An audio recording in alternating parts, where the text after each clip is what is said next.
Hey guys, another Demon Sort Reviews here, and this is the new Lotus Evora GT super resistant car, and this is the number 48 one. The other car is the number 49, and these are brand new cars for 2013, and they were featured on the front of the catalogue, which is just here.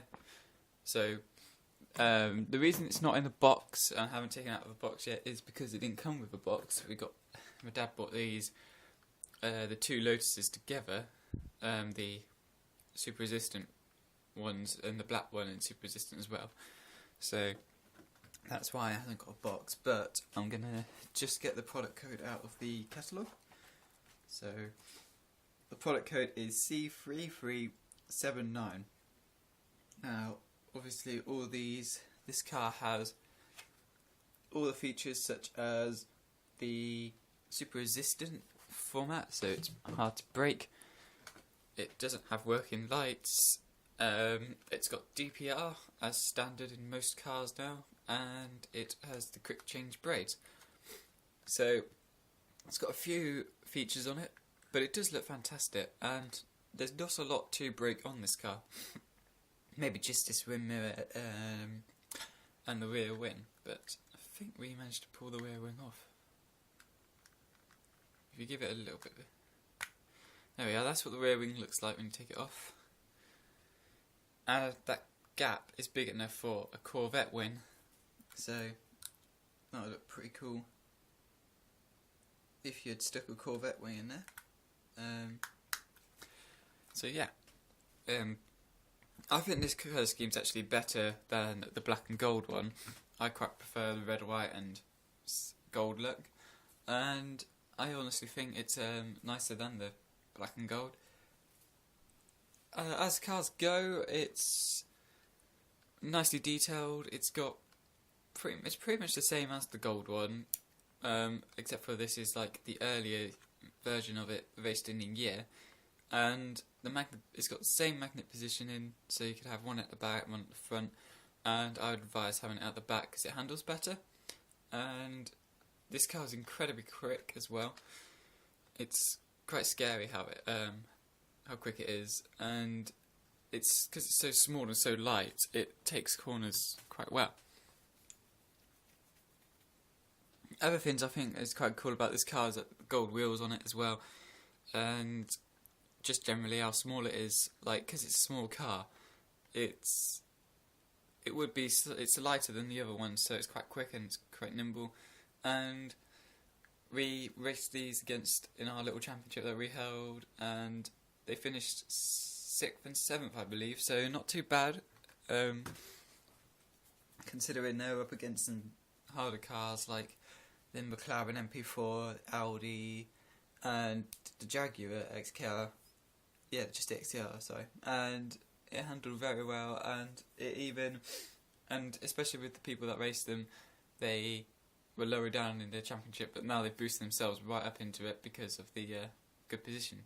So this car is good against other ones as well, and really it's not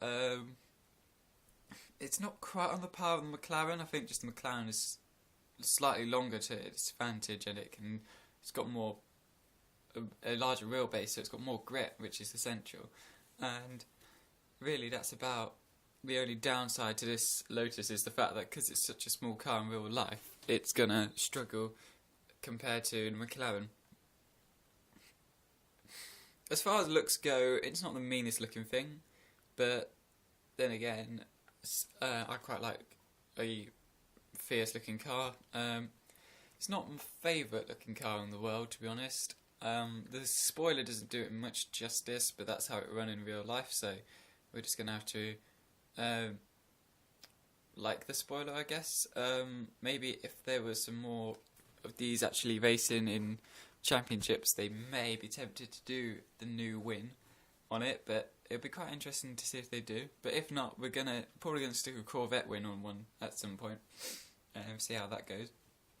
But other cars that are going to be interesting to see how this compares to is the Maserati Trofeo. That car looks like it's going to be as long as, if not slightly longer than the McLaren. It's quite a tall car in real life as well, so it might be slightly taller than the McLaren, because the McLaren is such a short car anyway. So it'll be interesting to see how these three compare against each other. But I would say that this car is a very good car. It's a nice little British car. Quite a few people do like Lotus, and I don't blame them. But if you want a proper supercar, I would go for the McLaren. But I would say for a small race car, small manufacturer, that's what I'm looking for, small teams, I would go for the Lotus. And it is a lovely looking car as well. The colour scheme is very nice. I prefer this colour scheme, and the red and the gold and the white, they're all very complementary to one another, so this would look good on any shelf really. I obviously have to get my own version soon, my own one, and who knows, I can't wait to see what they're going to do next year as well for this car, and I hope they do continue it for more than a couple of years, because Camaro, for some reason, they've only done one this year, but I've seen a couple pictures of that and that looks pretty awesome. So we've got plenty of more videos to come, loads more cars obviously are going to come out, and really we're looking forward at the McLarens, the Hexis one, so I'll show you the picture in the book. Oh, I can't find it. But yeah, we're looking forward at the Hexis McLaren video, the United Autosport one, which will be another favourite one of mine, because that's the red, white and blue colour scheme, so it's stars and stripes. Oh, here they are, all on the same page. We're looking forward to the Bathurst 12-hour Audis as well. There are pictures of the detailed one that I have seen, so keep an eye out for those. The Maseratis, I've seen some pictures of them, only in white body kits though.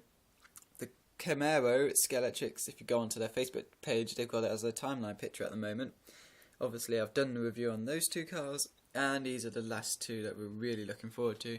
It's the Hexis McLaren and United Autosport one. Other cars I guess we're going to be looking forward to are, oh yes, and the Aventadors. I'm maybe tempted to buy a couple of Aventadors just to see how they handle.